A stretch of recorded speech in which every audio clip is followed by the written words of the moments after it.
इस प्रॉब्लम में दे रखा है कि एक पैराबोला है y square equal to 3x parallel to the line x plus 2y equal to 1। तो हमारा y square equal to 3x ये पैराबोला दिया है। यहाँ से हमारा a का वैल्यू आ जाएगा 3/4।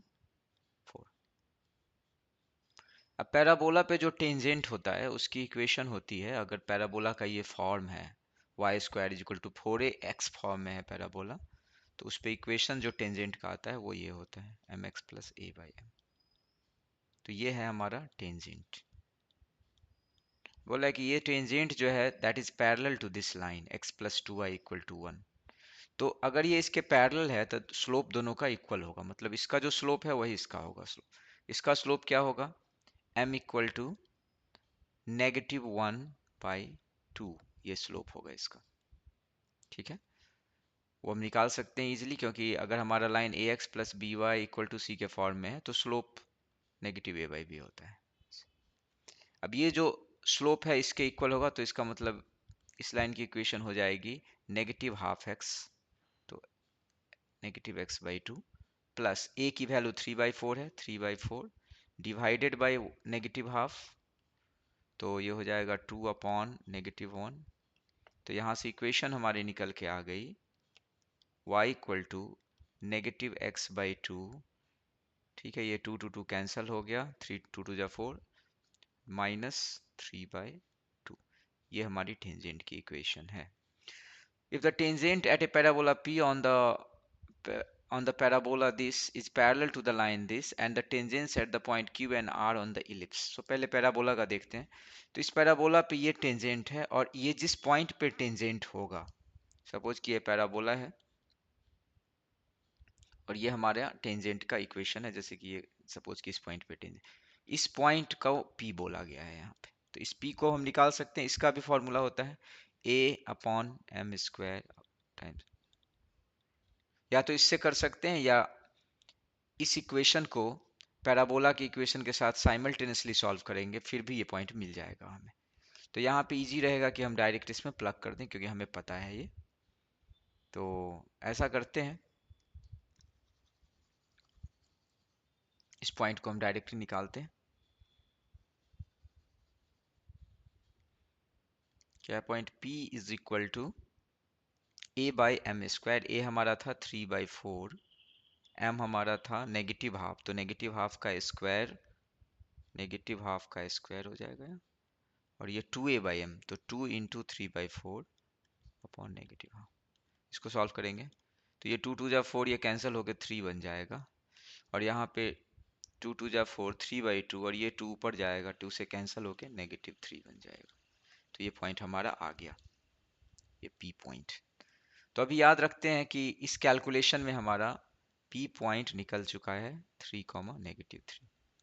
अब बोल रहे हैं कि and the tangents at the point Q and R on the ellipse these are perpendicular to this line then the area of the triangle PQR। तो हमें Q and R पॉइंट्स भी निकालने पड़ेंगे। उस पॉइंट को निकालने के लिए फिर से देखते हैं, ये हमारा दे रखा है इलिप्स। इलिप्स कैसा है हमारा, x में 2 और y में 1 है ना। तो अगर इस इलिप्स को मैं ड्रॉ करूं तो कुछ इस तरह का दिखेगा, ये कह सकते हैं ऐसा। ठीक है, 1 -1 2 एंड -2।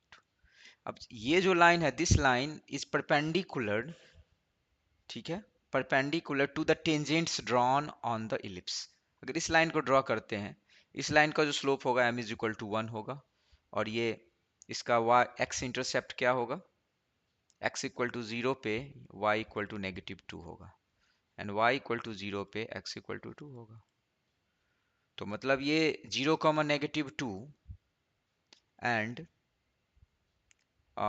0, -2 एंड 2, 0, ऐसा 2, सॉरी 0, -2 इधर होगा कहीं पे, 0, -2 एंड 2, 0, ऐसे 2 पॉइंट्स आए ना इस लाइन पे 2, 0। तो इस लाइन को अगर मैं ड्रॉ करूं तो इस 2 पॉइंट से ये क्रॉस होगा ऐसा। ये हमारा क्या लाइन है, x - y equal to 2। Actually draw करने की जरूरत नहीं है, लेकिन क्लैरिफिकेशन के लिए मैं ड्रॉ कर देता हूँ यहाँ। ड्रॉ करने से थोड़ा आइडिया क्लियर हो जाता है। तो इसमें ऐसा बोल रहे हैं कि ये इस इलिप्स पे दो ऐसे टेंजेंट होंगे जिस पे परपेंडिकुलर होगा, तो वो कुछ इस तरह का दिखना चाहिए। अगर वो दो टेंजेंट की बात करें तो ऐसा कुछ टेंजेंट आएगा, एक इस तरफ और एक इस तरफ, एग्जैक्टली डायमेट्रिकली अपोजिट, है ना। एग्जैक्टली जरूरी नहीं इसी पॉइंट से पास हो, लेकिन ऐसा कुछ आएगा, मतलब इस पे जो जाएगा ये, और इस पे जो जाएगा ऐसा ये। हाँ ये सही है, ये दोनों 90 डिग्री का बना है, ये दो टेंजेंट्स हैं। तो ये जो पॉइंट है ना, ये एक पॉइंट को Q और एक पॉइंट का नाम R है, तो ये Q एंड R पॉइंट निकालना है हमें। तो सिंपल है, यहाँ से फिर हमें ये पता है कि equation of the tangent on the ellipse वो क्या होता है, वो होता है ये इलिप्स का x(x1) अपॉन 4 तो गिवन है, plus y(y1) upon 1 equal to 1। ये हो गया टेंजेंट का इक्वेशन। तो यहाँ से अगर मैं इसका स्लोप निकालूं इस टेंजेंट का, तो क्या होगा, y(y1) is equal to negative x(x1) upon 4 plus 1। y1 divide कर दूं दोनों तरफ, y equal to negative x1 upon 4y1, ठीक है, टाइम्स x।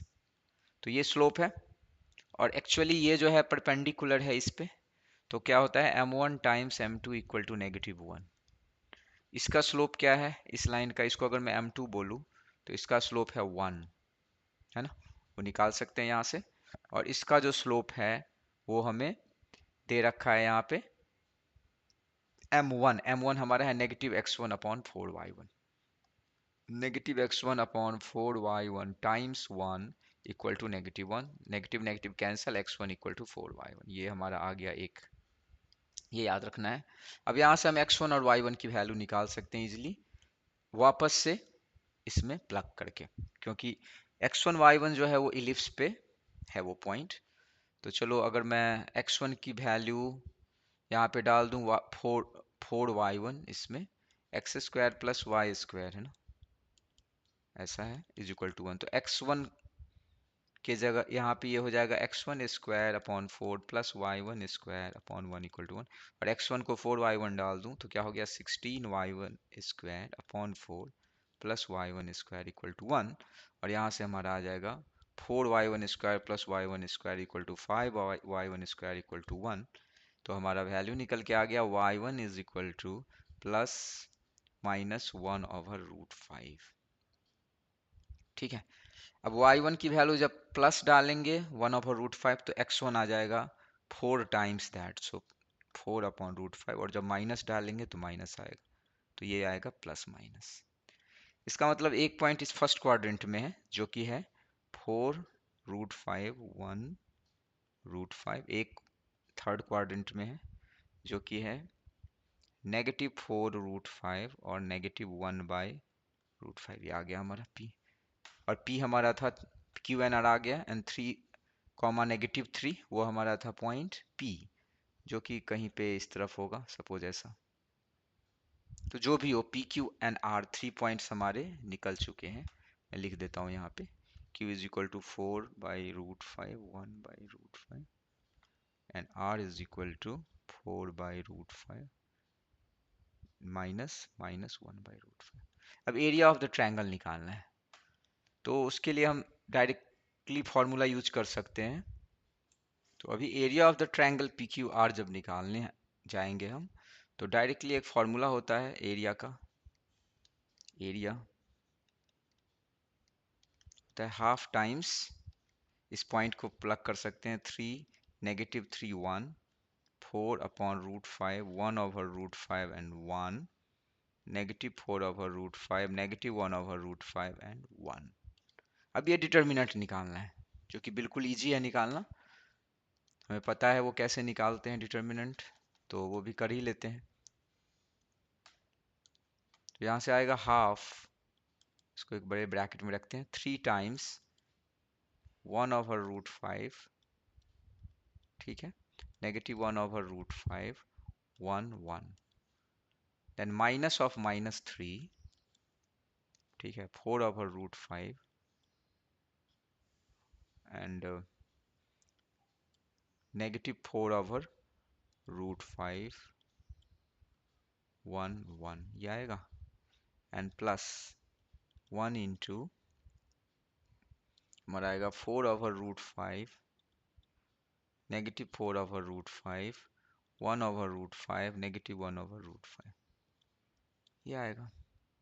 अब इसकी वैल्यू निकालते हैं हम। इसकी वैल्यू आ जाएगी क्या,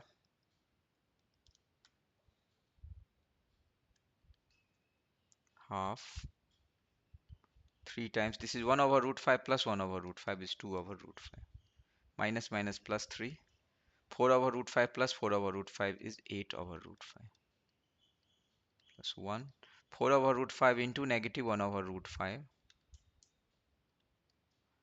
and the minus minus plus, तो ये टर्म जीरो हो जाएगा। हमारा बच गया क्या यहाँ पे, half is equal to 6/√5 plus 24/√5 plus 0, तो ये हो जाएगा 30/√5, कैंसल हो गया यहाँ से 15/√5।